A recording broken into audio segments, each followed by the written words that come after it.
하나님 감사합니다. 천지를 창조하시고 우리 사람에게 다스리라고 그리고 관리하라고 맡겨주시며 축복의 통로 되게 하심에 감사합니다. 우리가 실수할 때에도 넘어져 쓰러질 때에도 악한 유혹에 걸려 방황할 때에도 늘 하나님의 사랑과 긍휼히 여기시는 은혜가 있었음을 고백합니다. 한낱 피조물인 우리들에게 자유의지를 주시고 선택할 수 있는 특권을 주셨음에 감사합니다. 이 선택들이 하나님의 기쁨이요 하나님의 자랑이 되기를 원하지만 때로는 안타까움이 되고 속상함이 되고 자기를 위한 이기적인 욕심이 되는 것을 보면서 부끄럽기만 합니다. 우리에게 주신 이 선택의 기회를 가지고 오히려 하나님의 마음을 헤아릴 줄 알게 하시고 하나님을 기쁘시게 하는 선택과 결정들을 해나가는 우리 신앙인들의 성숙함 되게 하여 주옵소서. 방금 부른 찬송의 가사처럼 하나님은 우리를 지으신 창조주이심을 고백합니다. 우리와 온 우주 만물을 다스리시고 섭리하시는 전능하신 하나님임을 찬양합니다. 그 하나님을 향하여 나를 왜 이렇게 만드셨냐고, 내가 왜 이런 경험을 해야만 하느냐고, 내가 선택한 이 결정들이 왜 이런 결과를 가져오느냐며 따지듯 호소할 때도 있었습니다. 엄밀히 보면 하나님께서는 늘 준비하신 은혜가 있어 왔는데 마치 나에게만 없는 것처럼 욕심의 모습, 무지의 모습, 잘못 비교하며 떼쓰는 모습이기도 하였습니다. 전능하신 창조주, 섭리하시고 다스리시는 하나님 앞에서 내 불평과 원망을 드러내지 않게 하시고 나의 선택과 집중과 결정들이 하나님 뜻 안에서 이루어지길 기도하며 성장해 나가는 그런 신앙생활 되게 하옵소서. 하나님, 다리에 피부암이 발견되어 제거 수술을 하시고 회복 중인 우리 권사님이 있습니다. 아무리 간단하고 쉬운 치료라 하더라도 하나님께서 지켜주지 않으면 안 되는 것이오니 이후 모든 회복에도 순적하게 하시고 충성하며 헌신하는 우리 권사님에게 건강과 평안의 복을 더하여 주옵소서. 하나님, 오랜 시간 남편의 연약함을 돌보다 이번에 장례를 치르는 집사님 가정이 있습니다. 속상함과 슬픔 속에서 하나님 위로를 발견하게 하시고 모든 장례 절차가 진행될 때마다 가족들 간의 사랑과 화목이 오히려 더 견고해지는 아름다운 시간들, 믿음의 장례 여정 되게 하옵소서. 하나님, 젊은 청년의 몸이지만 몸의 질병과 연약함으로 움츠려 있는 청년이 있습니다. 여전히 병원에 자주 가야 하고 매일매일 약물의 도움을 받아야 하기에 더욱 속상합니다. 지금도 치료를 받아야 하는 상황이 생겼다고 하니 주님, 정확하고도 효과적인 치료가 있게 하여 주옵소서. 가족들의 그 눈물의 시간과 본인의 답답한 마음을 주여 위로하여 주옵소서.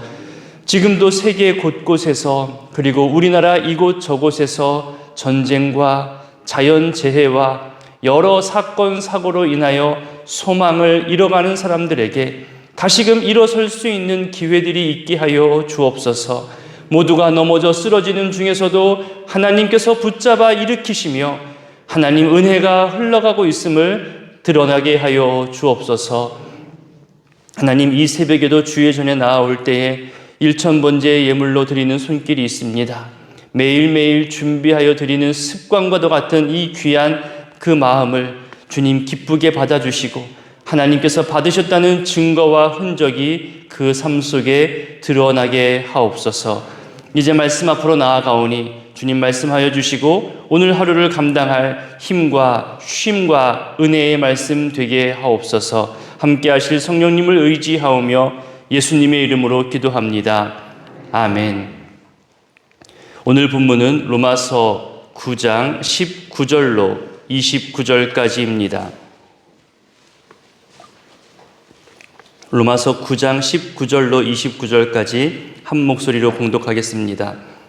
혹 내가 내게 말하기를 그러면 하나님이 어찌하여 허물하시느냐 누가 그 뜻을 대적하느냐 하리니 이 사람아 내가 누구이기에 감히 하나님께 반문하느냐 지음을 받은 물건이 지은 자에게 어찌 나를 이같이 만들었느냐 말하겠느냐 토기장이가 진흙 한 덩이로 하나는 귀히 쓸 그릇을 하나는 천히 쓸 그릇을 만들 권한이 없느냐 만일 하나님이 그의 진노를 보이시고 그의 능력을 알게 하고자 하사 멸하기로 준비된 진노의 그릇을 오래 참으심으로 관용하시고 또한 영광 받기로 예비하신 바 긍휼의 그릇에 대하여 그 영광의 풍성함을 알게 하고자 하셨을지라도 무슨 말을 하리요 이 그릇은 우리니 곧 유대인 중에서뿐 아니라 이방인 중에서도 부르신 자니라 이르기를 내가 내 백성 아닌 자를 내 백성이라 사랑하지 아니한 자를 사랑한 자라 부르리라 너희는 내 백성이 아니라 한 그곳에서 그들이 살아계신 하나님의 아들이라 일컬음을 받으리라 함과 같으니라 또 이사야가 이스라엘에 관하여 외치되 이스라엘 자손들의 수가 비록 바다의 모래 같을지라도 남은 자만 구원을 받으리니 주께서 땅 위에서 그 말씀을 이루고 속히 시행하시리라 하셨느니라 또한 이사야가 미리 말한 바 만일 만군의 주께서 우리에게 씨를 남겨두지 아니하셨더라면 우리가 소돔과 같이 되고 고모라와 같았으리로다 함과 같으니라. 아멘. 오늘 본문은 우리 사람이 어찌할 수 없는 그 하나님의 구원과 심판에 대한 주권, 이것에 대해서 이야기하는 내용들입니다. 로마서 9장부터 11장까지의 내용을 하나의 주제 흐름으로 볼 수 있습니다. 바로 이스라엘 백성의 구원이라는 큰 주제입니다. 어떻게 이해해야 하냐면은 로마서 1장부터 8장까지는 복음에 대한 내용 그리고 이신칭의에 대한 바울의 주장이 논리적으로 이어져 왔다면 9장부터 11장까지는 그동안 바울이 설명하였던 복음에 대해서 그 가슴 아팠던 한 부분, 정말로 마음으로 울었던 그 한 부분을 다루게 되는데 그것이 바로 자기 동족, 자기 민족, 이스라엘 백성에 대한 구원 문제입니다. 차라리 9장부터 11장까지가 없다면 8장에서 바로 12장으로 더 자연스럽게 연결될 수 있습니다. 복음과 이신칭의, 우리가 어떻게 의롭게 되었는지, 그리고 의롭게 된 이 백성들을 위해서 하나님은 어떻게 일하시고 계신지를 1장부터 8장까지 설명을 했습니다. 그러면 12장부터는 의롭게 된 우리가 어떻게 살아가야 하느냐가 바로 12장부터의 내용이거든요. 그래서 8장 다음에 바로 12장으로 이어지면 자연스러운 흐름이 됩니다. 그런데 9장부터 11장까지가 왠지 끼어든 것 같은 느낌을 주는 거죠. 그것도 어려운 주제인 자기 민족 이스라엘 백성의 구원에 대해서, 예수님을 거부한 그 이스라엘 백성에 대해서 얘기하는 겁니다. 왜 끼어들어 왔을까? 왜 바울은 굳이 이 이야기를 로마서 중앙에 배치했을까? 여러 가지 해석도 있고 신중함도 있지만 저는 궁금함도 물론 해석될 수 있지만 하나님의 은혜를 신중하게 풀어가려는 하나의 의도로 보여집니다. 그 의미는 분명히 보여집니다. 마치 이런 거 있잖아요. 학교에서 선생님이 한 수업에 대해서 계획을 가지고 수업을 진행합니다. 그런데 수업하고 있는 중에 학생 한 명이 선생님, 그런데 선생님 설명대로 한다면 이건 어떻게 되는 거예요? 라고 그 흐름과는 조금 다른 그런 질문을 하고 선생님이 답변을 할 때가 있잖아요. 이신칭의와 하나님 주권, 하나님 은혜를 쭉 이야기하는데 그럼 이스라엘은요? 그럼 이스라엘은 어떻게 되는 거예요? 이런 질문을 하는 거예요. 유대인들은 하나님이 선택한 민족인데 하나님이 찾아오시고 그렇게 사랑하는 민족인데 왜 유대인은 예수님을 거부한 거예요? 그럼 하나님께서 택하시고 찾아오신 것 자체가 잘못된 건가요? 실패한 겁니까? 아니면 구약에서 약속한 수많은 언약들은 다 잘못된 겁니까? 이런 것들에 대한 질문인 거예요. 이것이 또 그 당시 유대인들에게 상당히 관심사였었죠. 거기에 대한 내용들이 바로 로마서 9장부터 11장까지 담겨 있다는 겁니다. 어제 본문 끝부분에서는 하나님의 절대적인 주권에 대해서 언급을 했습니다. 하나님께서 당신의 주권을 가지고 어떤 자들에게는 은혜를 베푸시고 또 어떤 자들에게는 강팍하게 한다면 모든 일의 책임은 하나님께 있는 것 아니냐? 왜 악인들에게 뭐라고 하느냐? 그거 하나님의 책임 아니냐? 그 이유와 근거는 뭐냐? 하나님의 뜻과 하나님의 주권에 따라서 강팍하게 된 자들, 악하게 된 자들에게 하나님은 과연 책임을 물으실 수 있는가? 이런 질문들을 어제 본문 후반에 했습니다. 그래서 19절에 보면 이렇게 표현하잖아요. 그러면 하나님이 어찌하여 허물하시느냐? 이 질문을 조금 더 원어에 맞춰서 해석을 다시 해보자면요. 그러면 하나님은 왜 아직까지 계속해서 사람들에게 흠을 잡고 계시느냐? 이런 질문입니다. 이렇게 질문하게 된 근거가 뭐냐 하면요. 유대인들이 가지고 있는 잘못된 오해 때문입니다. 유대인들은 자신들이 할례받은 유대인들, 하나님의 선민이기 때문에 하나님께서는 마땅히 이 할례받은 유대인들을 향하여서 번성하게 하시고 또 복을 내려주시고 보호해 줘야 하는 의무감이 있다고 생각한 겁니다. 그러니까 하나님이 우리를 찾아오시고 우리를 선택하시고 우리를 불러주시고 사용하신다면 당연히 복도 주시고 보호해 줘야 되는 거 아닌가요? 이런 거죠. 그러니 이스라엘이 잘못되었다면 이건 전적으로 하나님 책임이잖아요 라고 하나님께 책임을 전가하는 겁니다. 본인들이 잘못해놓고 본인들이 죄악에 빠져놓고 하나님을 향해 이건 하나님 책임입니다. 하나님 부당한 거잖아요 라고 따지는 겁니다. 그래서 바울은 가상의 인물을 세워놓고서 20절에 말하기를 당신의 그러한 질문이 틀렸다라고 말합니다. 그러면서도 계속 하나님께 따지고 말도 안 되는 내용으로 말대꾸하는 자는 누구냐? 이렇게 바울이 말하고 있는 거죠. 피조물인 우리 사람이 창조주이신 하나님께 말대꾸하거나 논쟁하는 그런 태도 자체가 주제넘는 일이라고 말하고 있는 겁니다. 그러면서 말하기를 어느 누구도 나를 왜 이렇게 만들었냐고, 나에게 왜 이런 상황이 주어졌냐고 하나님께 반박할 수 없다고 말하죠. 그러면서 21절부터 이 토기장이 이야기로 비유합니다. 누구도 간섭할 수 없는 창조주의 권한이라는 거죠. 여기서 오해하면 안 되는 것이 있는데요.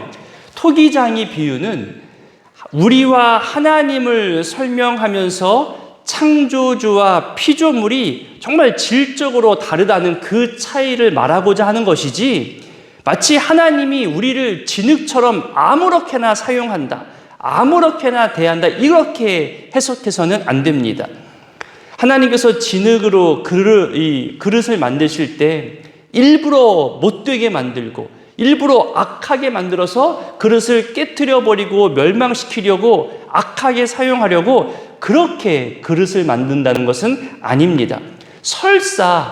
정말로 설사 그렇게 만든다 하더라도 우린 할 말이 없는 피조물이라는 겁니다. 하지만 하나님은 오래 참으시고 우리를 향해 관용하신다고 사도 바울이 덧붙여 설명합니다. 이런 설명들과 주제들이 조금 어려운 주제인 예정론과 연관되어져 있습니다. 근데 이 예정론은 정말 조심해야 하기도 하지만 너무나 쉽게 오해하기도 합니다. 예정됐다는 말이 마치 누구는 처음부터 천국 가야 하는 사람, 누구는 처음부터 지옥으로 결정된 사람, 누구는 하나님을 평생 찬양하는 사람, 누구는 범죄하고 악한 사람, 이렇게 정해 놓았다고 잘못 이해하기도 합니다. 그런 오해 때문에 하나님께 말대꾸하듯이 이거 전부 하나님께서 예정하시고 하나님께서 다 잘못 다스리시는 것 아니냐고 반문하게 되는 거예요. 구원하기로 작정한 사람은 아무리 악한 환경에 있더라도 하나님께서 긍휼을 베푸시는 것 아니냐. 반대로 내버리기로 작정한 사람은 아무리 좋은 환경에 있더라도 결국 악하게 되는 것 아니냐. 그러니 이 모든 책임은 하나님께 있다. 하나님이 예정하셨기 때문이라고 그렇게 잘못된 이해를 가지고 주장하는 겁니다. 예정론에 대해서 언젠가 또 말씀을 나눌 기회가 있지만 짧고 간략하게 요약하면요. 예정론은 결코 어려운 것이 아닙니다. 구원받은 사람이 돌이켜보니 이 구원이, 이 은혜가 내 힘으로 된 게 아니구나. 이 구원과 은혜는 하나님이 준비하신 은혜대로 흘러왔구나, 이렇게 고백하기 위해서 나온 것이 예정론이지, 믿지 않는 사람들에게 또 우리 모든 인류에게 동일하게 적용되는 것은 아닙니다. 아무리 봐도 나는 구원받을 만한 그런 요소가 아닌데, 그런 구원받을 만한 존재가 없는데, 구원받을 만한 조건이나 이유가 없는데 오직 하나님의 준비하신 은혜로 이렇게 이끌어 주셨구나, 이렇게 말하려고 미리 정하셨다는 것이 예정론의 핵심인 겁니다. 누구는 천국, 누구는 지옥, 이것이 예정론이 아닙니다. 그러니 예정론을 확대해서 함부로 적용하거나 믿지 않는 자들에게 잘못 적용하면 위험한 겁니다. 구원받은 기쁨을 가지고 살아가는 우리 신앙인들, 우리 믿는 자들이 하나님의 자녀됨을 해석하는 과정이 예정론이라고 보면 되겠습니다. 그래서 어떤 사람이 구원받는 것은 전적으로 하나님의 은혜입니다. 하지만 어떤 사람이 구원받지 못하고 버림받는다는 것은 전적으로 그 사람 책임입니다. 그럼에도 하나님의 사랑과 구원의 기회는 끊임없이 계속 제공되어지고 있습니다. 버림받기로 예정된 사람이 있는 것이 아니라 하나님의 은혜의 기회, 하나님께서 은혜의 제안을 끝까지 발견하지 못하고 거부하는 그런 사람이 버림을 받게 되는 겁니다. 그것을 마치 확정하듯이 예정했다고 말하는 것은 잘못된 해석입니다. 그러면서 이제 바울이 말하잖아요. 봐라, 하나님이 심판의 길을 준비하시고 예정한 다음에 이끄시는 게 아니다. 오히려 우리를 구원하시기 위해 얼마나 많은 준비를 했는지 아냐. 우리를 얼마나 사랑하시는지 당신은 아냐. 무자격자인 우리를 은혜로 자기 백성 삼으신 분이다라고 사도 바울이 이야기하면서 호세아서를 소개하잖아요. 그것이 25절, 26절입니다. 거룩하게 살아가는 호세아인데 고멜이라는 창녀를 데려다가 아내로 삼으라 했습니다. 그리고 자녀를 낳았죠. 그리고 그 자녀의 이름을 이스르엘, 로르하마, 로암이라고 호세아에서 언급합니다. 그 이름들의 뜻들이 하나님의 심판과 관련되잖아요. 불쌍히 여기지 못하다는, 내 백성이 아니라고, 용서하지 않겠다고, 사랑하지 않겠다고, 이런 의미들이 그 호세아 자녀들의 이름 뜻이 됩니다. 사실 호세아서를 보면 이 고멜이라는 창녀가, 이 여자가 계속해서 호세아를 떠나가잖아요. 자기 남편이 있는데 남편을 떠나가서 다른 남자에게 갑니다. 다른 남자에게 가서 행복하게 사느냐? 그것도 아니에요. 마치 그 남자의 노예처럼 살아갑니다. 그러니 호세아가 가서 값을 치르고 다시 데려옵니다. 그러면 이 고멜은 또다시 호세아를 떠나가서 다른 남자를 찾아갑니다. 이것이 계속 반복됩니다. 그러니 호세아가 하나님께 대들듯 따집니다. 하나님, 제발요. 나 이런 여자 싫어요. 같이 못 살겠어요. 사랑할 수 없어요. 더 이상 힘들어요. 그럴 때 하나님이 답하시잖아요. 나도 그렇다. 나도 이스라엘을 더 이상 사랑하기 어렵다. 그렇게 내 사랑을 확인시켜줬는데도 또 떠나가고 오해하고 다른 우상 섬기는 그 이스라엘을 나는 사랑하기 정말 어렵다. 하지만 이 호세아를 통해서 하나님은 말씀하시잖아요. 죄악된 우리를 사랑하기 어렵지만 그래도 끝까지 참으시고 우리를 사랑하시고 결국은 예수 그리스도를 내어놓으셨잖아요. 그렇게 떠나간 고멜이 이스라엘 백성이고 그런 백성을 끝까지 내 백성이라고, 내가 사랑하는 자라고, 내가 사랑하는 자녀라고 말하면서 그렇게 불려지기를 바라는 하나님의 사랑을, 그 하나님의 마음을 보여주는 것이 바로 호세아입니다. 그리고 그 다음 27절과 28절은 이사야가 이스라엘을 관련해서 외친 그 내용을 소개합니다. 죄를 지어서 끌려가는 이스라엘인데 남은 자들을 챙겨서 돌아오게 한다고 말씀하시잖아요. 원래는 이들 모두가 다 멸망해야 되는 끔찍한 결과를 맞이해야 되는데 이 남은 사람들을 돌아오게 해서 이 남은 자들을 어떤 목적으로 남겨두느냐, 바로 하나님이 심판을 왜 내리는지, 하나님의 심판이 얼마나 끔찍한지, 그리고 하나님께서 예전부터 경고하시고 예언한 것이 얼마나 정확하게 이루어지는지 이 남은 자들을 통해서 자자손손 후대에까지 알려주기 위함이라고 이사야가 말합니다. 그것을 인용하는 거예요. 이런 남은 자, 이런 구원받는 자들을 남겨두지 않으면 우리 모두는 소돔과 고모라처럼 멸망할 수밖에 없다고 하는 거죠. 그러니 하나님 은혜로 구원받은 사람들, 이 자리에 있는 우리 모두는 오직 감사할 뿐이고 하나님 은혜를 찬송할 뿐입니다. 반대로 그러지 못하고 구원받지 못한 자들이 하나님을 원망할 수 없다는 거예요. 그래서 여러분, 오늘 기도하실 때에 하나님의 은혜로 구원받아서 하나님의 자녀가 된 것이 얼마나 큰 은혜인지, 얼마나 오래 참으심과 얼마나 우리를 사랑하시는 하나님의 마음이 있었는지를 오늘 본문을 통해 알게 되고 또 이 시간 기도했으면 좋겠습니다. 그리고 여전히 이 사랑을 모르는 분들이 있잖아요. 특히 우리 가족들, 신앙을 떠난 자녀들, 아직 이 복음을 받아들이지 못한 부모님 세대들, 속상함으로 기도하는 그 기도가 중간에 포기되지 않고 때가 되어서 이루어지고 그들의 머리로, 그들의 이성으로, 그들의 마음으로, 그들의 깊은 은혜의 말씀이 선포되어지고 받아들여지는 놀라운 은혜가 있기를 우리 중보하며 기도했으면 좋겠습니다. 그리고 오늘을 살아갈 때 여전히 힘들고 연약한 자들, 하나님의 위로와 격려가 필요한 자들에게 우리가 대신 중보하며 오늘 하루도 하나님의 은혜가 우리 삶 가운데 가득하게 되기를 그렇게 기도했으면 좋겠습니다. 함께 주기도문으로 기도합니다. 하늘에 계신 우리 아버지, 아버지의 이름을 거룩하게 하시며 아버지의 나라가 오게 하시며 아버지의 뜻이 하늘에서와 같이 땅에서도 이루어지게 하소서. 오늘 우리에게 일용할 양식을 주시고 우리가 우리에게 잘못한 사람을 용서하여 준 것 같이 우리 죄를 용서하여 주시고 우리를 시험에 빠지지 않게 하시고 악에서 구하소서. 나라와 권능과 영광이 영원히 아버지의 것입니다. 아멘.